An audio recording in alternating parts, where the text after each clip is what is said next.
Hi friends, welcome back to my channel. அடடடடே, இப்படி ஒரு உணவை நீங்கள் மிஸ் பண்ணிடாதீங்க. உங்கள் வீட்லேயே நீங்களும் இந்த மாதிரி காலையில் கேப்பக்கஞ்சி வச்சு சாப்பிடுங்க. ரொம்பவே டேஸ்ட்டாக இருக்கும்.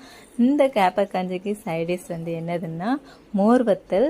மோர் வத்தலை விட அல்டிமேட்டான ஒரு டிஷ்ஷு தாங்க. என்னன்னு பார்த்தீங்கன்னா கருவாடு தாங்க. கருவாடை விட வேறு என்னங்க இருக்குது? நம்ம கருவாடையும் இந்த கஞ்சியும் வச்சு சாப்பிடும்போது எப்படி இருக்கும்னு பார்த்தீங்கன்னா அவ்வளோ ஒரு டேஸ்ட்டாக இருக்கும். நல்லா வெங்காயத்தை ரோஸ்ட் பண்ணிவிட்டு மிளகாய், வத்தல் தூள், கருவாடு எல்லாத்தையும் போட்டு நல்லா வதக்கி எடுத்து செஞ்சு இந்த கஞ்சியோடு சாப்பிடும்போது வேறு லெவல் டேஸ்ட்டாக இருக்குங்க. இனிமேலும் எதுக்குங்க நீங்கள் டைமை வேஸ்ட் பண்ணுறீங்க? இட்லி தோசையெல்லாம் தூர போட்டுட்டு இந்த மாதிரி ஹெல்த்தியான உணவுகளை வீட்டில் உள்ளவங்களுக்கு, பெரியவங்கலேருந்து குட்டீஸ் வரைக்கும் செஞ்சு கொடுத்து வீட்டில் உள்ளவங்கள ஆரோக்கியமாக வச்சுக்கோங்க. எல்லாருமே விரும்பி ரொம்ப ருசித்து சாப்பிடுவாங்க.